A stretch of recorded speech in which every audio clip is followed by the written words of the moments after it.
Many people, including myself, questioned the hiring of Brian Kelly at LSU, wondering how he was going to fit in. At first, it did not start off well, but now it seems to be going pretty well. At the time of recording, LSU is the #1 ranked transfer portal class and has 12 players committed in their class. This is important not just because of the ranking, but because of the players he is bringing in.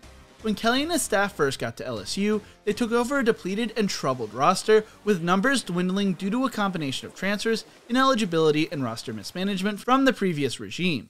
Combined with injuries, the Tigers only had 40 players on the roster for the Texas Bowl.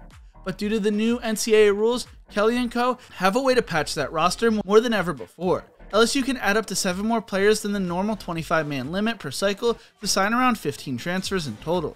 There's top-tier talent on the team, and there are some great freshmen coming in, but the infrastructure was weakened with nearly no prepared starters in areas like the offensive line, cornerback position, and linebackers. Kelly told ESPN during the bowl game, "We want to build everything from the freshman class, but we are going to have to use the transfer portal. We'll be in a transitional build, so we'll have to use the transfer portal." Kelly prioritized needs on the roster rather than who was the best player in the portal. They had to prioritize the offensive line, bringing in players like FIU tackle Miles Frazier, a freshman All-American who only allowed just 4 sacks in 12 games and has 3 years of eligibility left.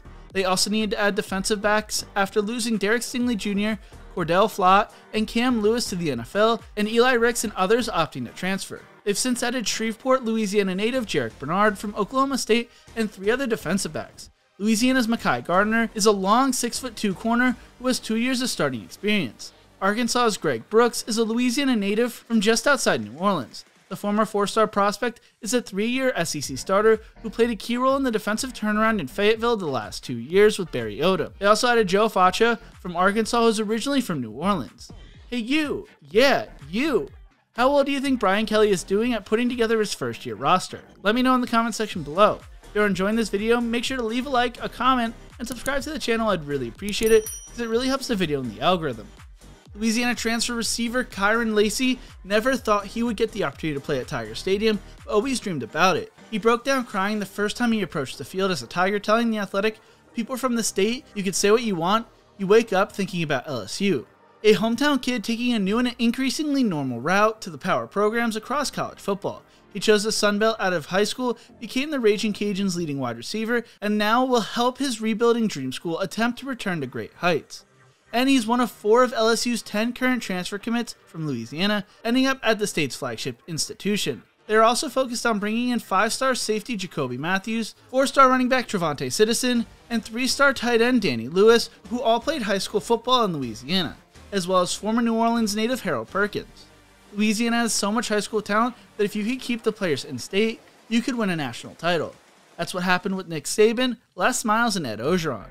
Brian Kelly is not just trying to recruit the state of Louisiana at the high school level, he is also trying to bring talent back that left the state through the transfer portal. It will be interesting to see how things work out for Brian Kelly and LSU. The way I feel about the hire now is completely different than when it was announced. That being said, we have to see the kind of success Kelly's teams have on the field. What do you think? You like the way Brian Kelly is building the roster right now? Let me know in the comment section below. Thank you so much for watching. If you enjoyed this video, maybe check out my videos on the history of Tiger Stadium and LSU's top quarterback commit Walker Howard right here. Don't forget to leave a like, share, and subscribe to the channel, and as always, remember to embrace the grind.